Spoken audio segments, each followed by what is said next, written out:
Lesson 4. Concentration, the silent force that produces results in all business. I want you first to realize how powerful thought is. A thought of fear has turned a person's hair gray in a night. A prisoner condemned to die was told that if he would consent to an experiment and live through it, he would be freed. He consented. They wanted to see how much blood a person could lose and still live. They arranged that blood would apparently drop from a cut made in his leg. The cut made was very slight, from which practically no blood escaped. The room was darkened, and the prisoner thought the dropping he heard was really coming from his leg. The next morning he was dead through mental fear. The two above illustrations will give you a little idea of the power of thought. To thoroughly realize the power of thought is worth a great deal to you. Through concentrated thought power you can make yourself whatever you please. By thought you can greatly increase your efficiency and strength. You are surrounded by all kinds of thoughts, some good, others bad, and you are sure to absorb some of the latter if you do not build up a positive mental attitude. If you will study the needless moods of anxiety, worry, despondency, discouragement, and others that are the result of uncontrolled thoughts, you will realize how important the control of your thoughts are. Your thoughts make you what you are.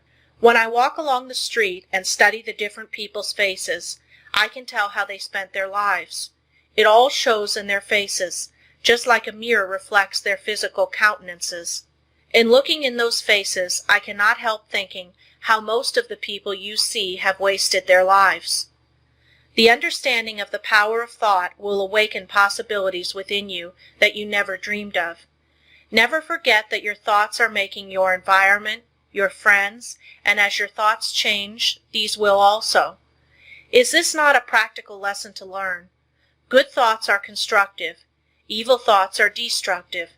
The desire to do right carries with it a great power. I want you to thoroughly realize the importance of your thoughts and how to make them valuable, to understand that your thoughts come to you over invisible wires and influence you. If your thoughts are of a high nature, you become connected with people of the same mental caliber, and you are able to help yourself. If your thoughts are tricky, you will bring tricky people to deal with you, who will try to cheat you. If your thoughts are right kind, you will inspire confidence in those with whom you are dealing. As you gain the goodwill of others, your confidence and strength will increase. You will soon learn the wonderful value of your thoughts and how serene you can become even when circumstances are the most trying. Such thoughts of right and goodwill bring you into harmony with people that amount to something in the world and that are able to give you help if you should need it, as nearly everyone does at times. You can now see why it is so important to concentrate your thoughts in the proper channels. It is very necessary that people should have confidence in you. When two people meet, they have not the time to look each other up. They accept each other according to instinct, which can usually be relied on. You meet a person and his attitude creates a suspicion in you. The chances are you cannot tell why, but something tells you, have no dealings with him, for if you do, you will be sorry. Thoughts produce actions. Therefore, be careful of your thoughts. Your life will be molded by the thoughts you have. A spiritual power is always available to your thought, and when you are worthy, you can attract all the good things without a great effort on your part. The sun's rays shine down on our gardens, but we can plant trees that will interfere with the sunlight. There are invisible forces ready to help you if you do not think and act to intercept these. These forces work silently. You reap what you sow. You have concentrated within powers that, if developed, will bring you happiness greater than you can even imagine. Most people go rushing through life, literally driving away the very things they seek. By concentration you can revolutionize your life, accomplish infinitely more, and without a great effort. Look within yourself and you will find the greatest machine ever made. How to speak wisely.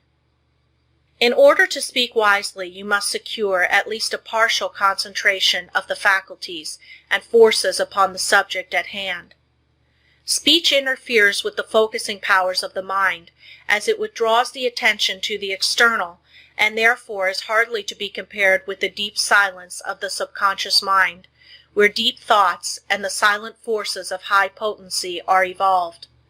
It is necessary to be silent before you can speak wisely. The person that is really alert and well poised and able to speak wisely under trying circumstances is the person that has practiced in the silence. Most people do not know what the silence is, and think it is easy to go into the silence, but this is not so.